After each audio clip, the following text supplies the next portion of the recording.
Hello friends, আপনারা সবাই কেমন আছেন? আমি মোটামুটি আছি ভালোই।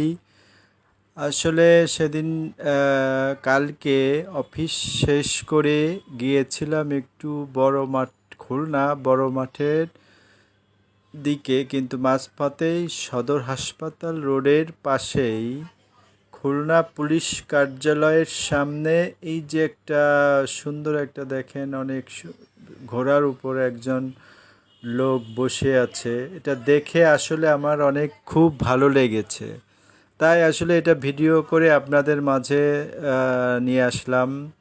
আসলে এটা দেখলে পরে অনেক প্রাচীনের কথা মনে পড়ে, যখন যানবাহনের চলাচলের অবস্থা, যানবাহন তখন চল মানে গাড়ি ঘোড়া এগুলো তৈরি হয় নাই। তখন আসলে রাজা মহারাজারা বা বিভিন্ন যুদ্ধক্ষেত্রে এইসব ঘোড়ার উপরের এই দেখা যেত। সেটা আসলে আমাদের অনেক প্রাচীন ইতিহাসে বা পলাশী যুদ্ধের সময় আমরা শুনেছি, বা বিভিন্ন টিভিতে মহাভারত রামায়ণের মানে দেখা, দেখা এটা আসলে দেখতে অনেক ভালো লাগতেছিল। এমনি প্রকৃতিটাও অনেক সুন্দর ছিল, প্রকৃতির মাঝখানে এটা করে রাখছে, খুবই সুন্দর একটা ছিল। তাই আপনাদের সামনে নিয়ে আসলাম। ধন্যবাদ সবাইকে।